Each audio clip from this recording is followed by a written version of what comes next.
kita jaga kepentingan ahli-ahli kita, dan di samping itu kita mengharapkan ahli-ahli kita menjalankan kewajipan dan tugas-tugas mereka, memahami bahawa persekitaran kita hari ini lebih mencabar daripada masa-masa yang lalu. Sebagai sebuah parti yang ingin terus berkuasa, kita perlu melihat kepada kekuatan kita. Kita juga harus menjedari di mana tempat dan ruang yang boleh kita memperbaiki lagi. Kelemahan kita, kekurangan kita, kita tampung, kita lakukan muhasabah pada sepanjang masa.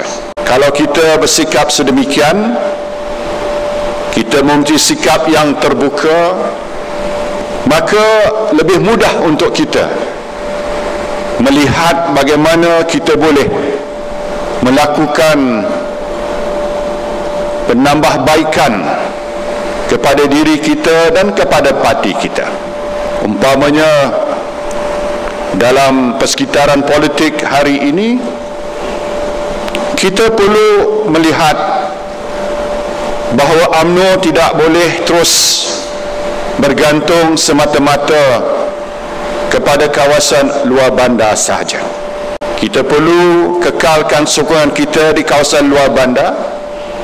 Di samping itu, kita melihat bahawa di kawasan bandar, di kawasan semi-urban, dan mereka yang mengundi di kampung tapi berada di kawasan-kawasan bandar, mereka ini merupakan kumpulan-kumpulan dan kawasan-kawasan yang perlu diberi perhatian oleh UMNO.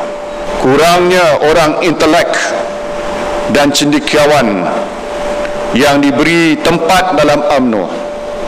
Apakah kita masih membuka peluang untuk mereka, ataupun kita menyusahkan mereka untuk mereka menjadi semata-mata anggota UMNO pun, ataupun untuk mereka berkhidmat dalam UMNO, supaya UMNO tidak ketandusan nilai keintelektualannya dalam kepimpinan UMNO di semua peringkat.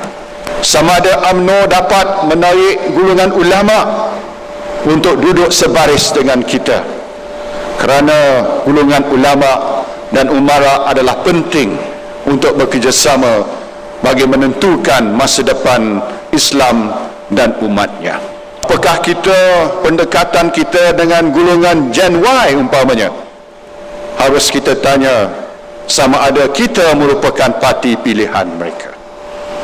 Kalau kita sebut tentang laman sosial ataupun social media di Malaysia, kita merupakan pengamal media sosial antara yang terbesar di dunia.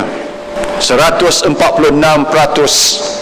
bilangan telefon pintar berbanding dengan bilangan penduduk di Malaysia.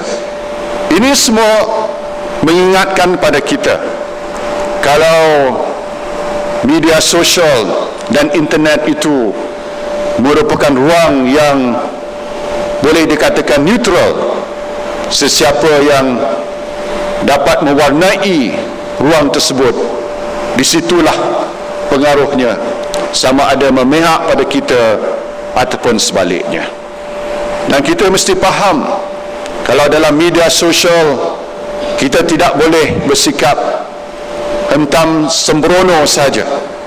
Bukan bilangan yang dikatakan bloggers yang penting, tetapi pengaruh ataupun influence mereka itulah yang menentukan keberkesanan ataupun pengaruh kita yang sebenarnya.